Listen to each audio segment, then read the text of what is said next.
ان کے گھر والوں کے لیے, ان کی فیملیز کے لیے جو کہ زخمی ہیں اور جو اس دنیا سے چلے گئے, ہم سب ان کے لیے دعا کرتے ہیں. دوسری چیز, ابھی ورلڈ کپ کا فائنل ختم ہوا اور مجھے اس چیز کا علم ہے کہ میری قوم ایک صدمے سے گزر رہی ہے, کیونکہ ہم سب امید لگا کے بیٹھے تھے کہ انشاءاللہ اس بار ہم ورلڈ کپ جیتیں گے. تو میں 2-3 چیزیں اپنی پوری بات کرنے سے پہلے میں اپنی قوم سے کہنا چاہتا ہوں کہ دیکھیں, سب سے پہلی کہ ہار جیت ہوتی ہے. ٹیم, جو میں اپنی ٹیم کو کہتا تھا کہ آخری گیند تک لڑو, پوری کوشش کرو, لیکن جب ایک رزلٹ آ جاتا ہے اور انسان نے پوری کوشش کی ہوتی ہے تو پھر یہ انسان کہتا ہے کہ جی اللہ کی مرضی ہے. اور یہ ہمیشہ میرا اسی میں سوچ تھی کہ ہم بڑی ٹیم نے جان ماری, اور خاص طور پہ جس طرح وہ آخری گیند تک کوشش کرتے رہے, لیکن جو انسان کے ہاتھ میں نہیں ہے, وہ شاہین افریدی کو وہ انجری ہو گئی, تو اس کا تو کوئی کچھ نہیں کر سکتا تھا, اور بدقسمتی سے اس ٹائم پہ ہوئی جبکہ اس کا وہ بہت امپورٹنٹ مرحلہ تھا اور وہ فرق پڑ سکتا تھا. میں نہیں کہتا جیت سکتے ہیں, لیکن وہ اس ٹائم پہ تھی کہ گیم چینج ہو سکتی تھی.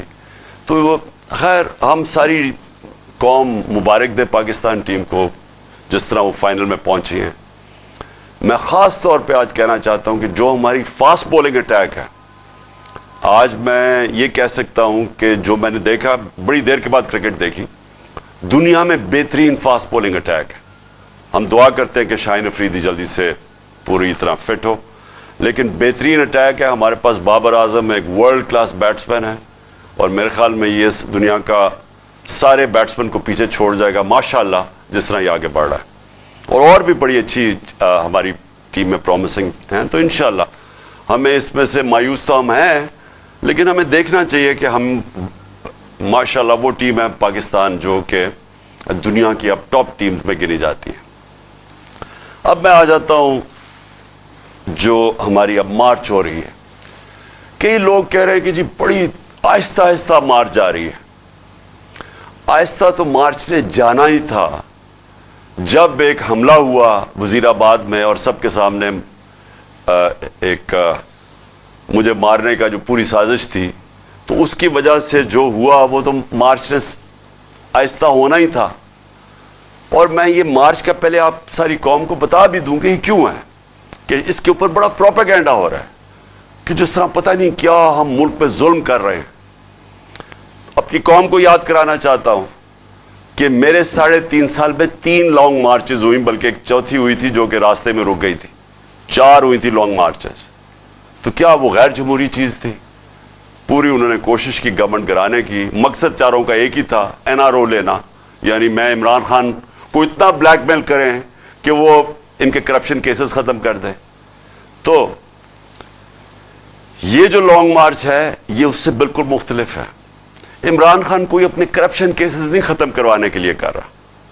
یہ ملک کے لیے بہت ضروری ہے کہ اس وقت ہم اپنا جمہوری حق, پرامن احتجاج ہمارا جمہوری حق ہے, ہم اس کو استعمال کرتے ہوئے ہم اس ملک کے اندر صاف اور شفاف الیکشنز کروائیں.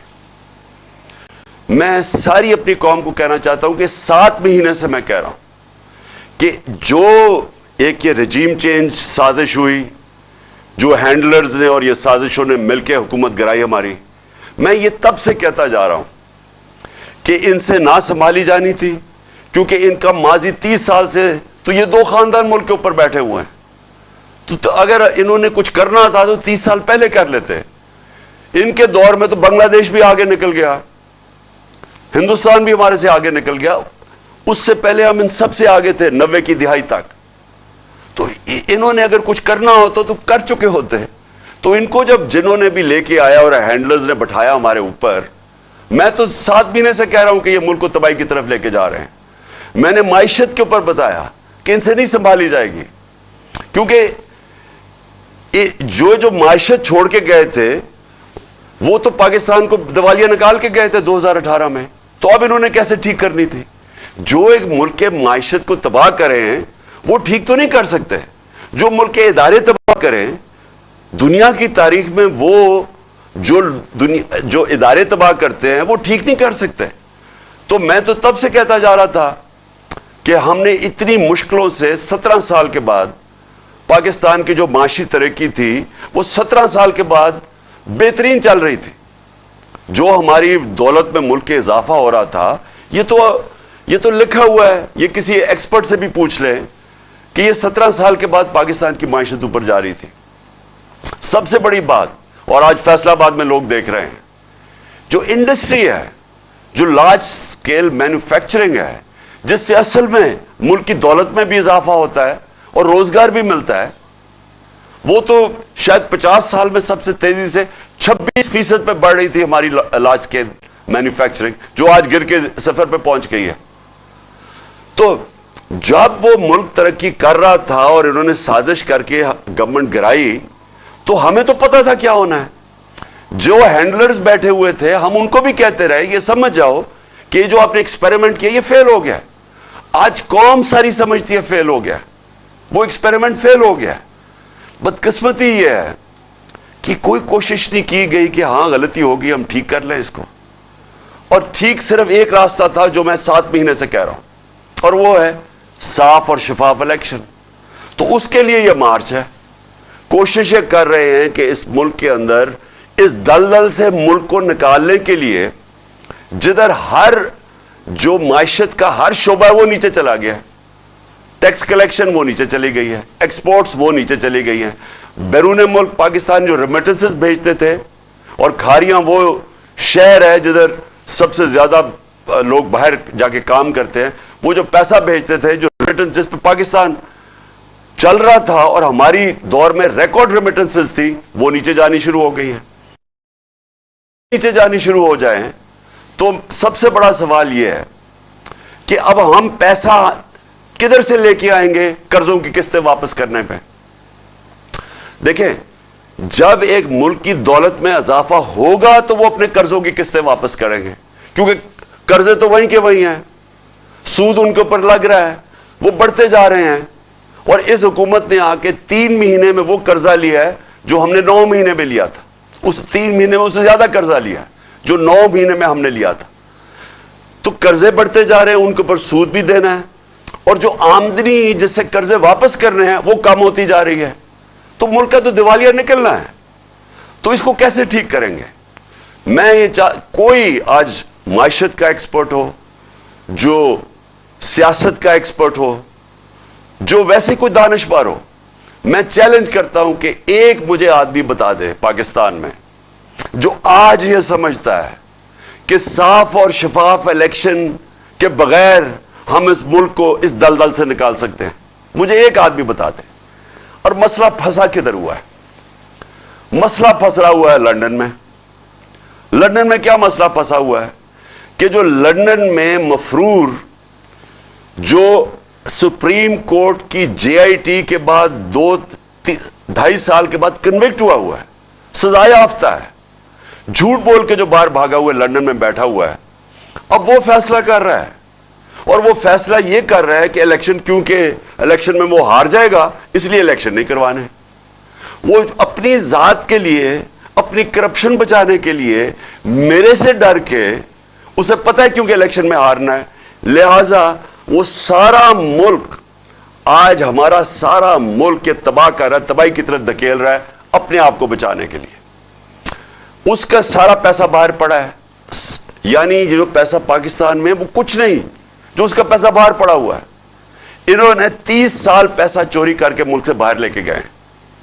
یہ جو حدائبہ پیپر مل کے اندر جو ان کے منشی اور یہ جو موجودہ فورن منسٹر ہے، اس نے 164 کا بیان دیا ہوا ہے عدالت میں جا کے کہ میں نواز شریف کا چوری کا پیسہ ملک سے باہر بھجواتا تھا.